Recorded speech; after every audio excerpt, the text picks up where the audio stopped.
नाला नगर के गांव में रंगैया और रंगम्मा कहकर एक जोड़ा रहते थे।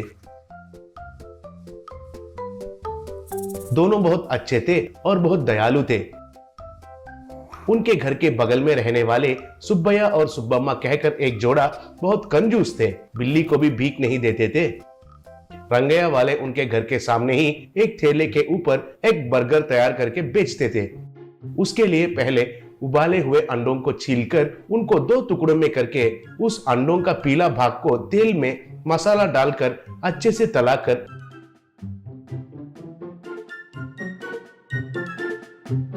अंडों के बीच में वो मसाला डालकर बर्गर जैसा बनाते थे। सुब्बैया वाले भी उनके घर के सामने एक ठेले के ऊपर डोसा और इडली बनाकर बेचते थे। वे इतना कंजूस थे कि अगर ठेले पर इडली बच गए तो वो खाकर उनका भूख मिटाते थे, अगर नहीं बच गए तो खाली पानी पीकर पेट भरते थे, लेकिन घर में तो खाना नहीं पकाते थे। एक दिन सुब्बैया और सुब्बम्मा भूख मिटाना है कहकर उनके घर में एक पेड़ के पास आए। तब वो पेड़ के ऊपर से एक फल रंगैया के घर में गिर गया। वो देखकर उसके लिए सुब्बैया दीवार से कूदा। वो फल लेने के लिए देखा तो रंगैया के घर के रसोई का खिड़की थोड़ा खुला हुआ दिखाई दिया और अच्छे से खाने का खुशबू भी आने लगा।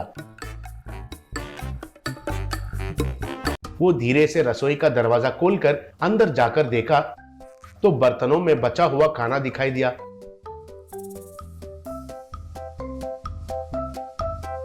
वो एक कपड़े में उनको बांधकर वापस दीवार से उनके घर में कूदा।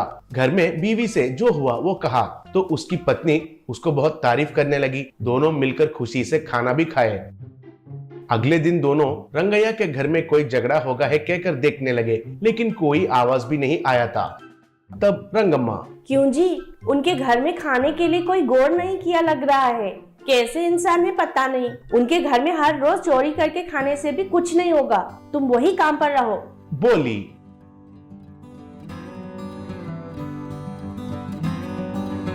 उस रात को भी सुब्बैया दीवार से कूदकर दरवाजे के पास गया। उसे थोड़ा धकेलते ही वो दरवाजा खुल गया। अंदर जाकर फिर से खाना चुराया। ऐसे तीसरा दिन भी चुपके से जाकर उधर देखा तो उधर उसे कुर्सी और उसके सामने पत्ते में खाना परोसकर दिखाई दिया। वो हैरान होकर उस खाना को भी चुराया।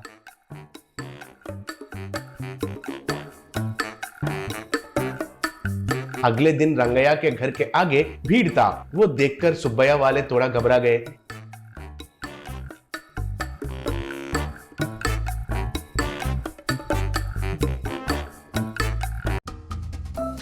धीरे से वे नजदीक जाकर क्या हो रहा है देखने लगे। तब सुब्बैया लोगों से, हमारे घर में हर रोज भगवान आकर खाना खाकर जा रहे हैं, वो कहने के लिए ही आप लोगों को बुलाया, कहा। वो सुनकर सुब्बैया वाले अंदर ही अंदर बहुत हंसने लगे। तब एक आदमी, क्या भगवान आकर खाना खाया, ये आप क्या कह रहे हैं जी, पूछा।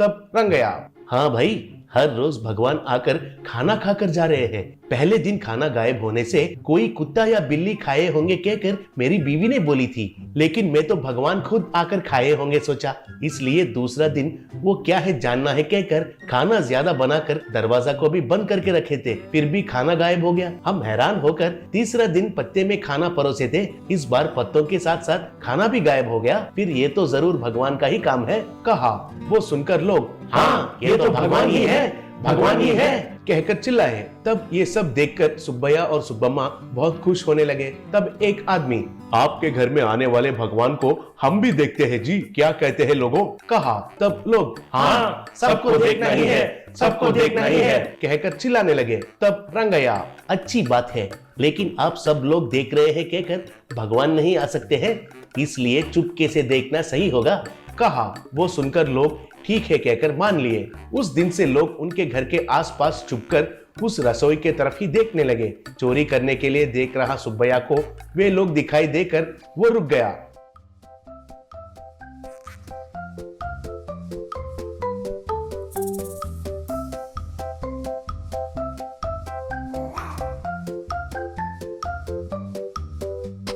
कितना दिन होने से भी वे लोग उधर से नहीं जा रहे थे। एक दिन कोई भी नहीं दिखाई देने से सुब्बम्मा, क्या जी ऐसे देख रहे हो, उधर कोई भी नहीं है, जाकर खाना चुरा कर लेकर आओ। बोली।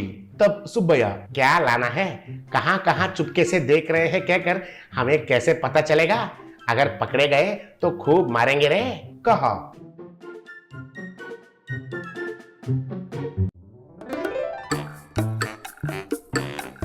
एक दिन रंगैया और रंगम्मा उनके ठेले के पास आए।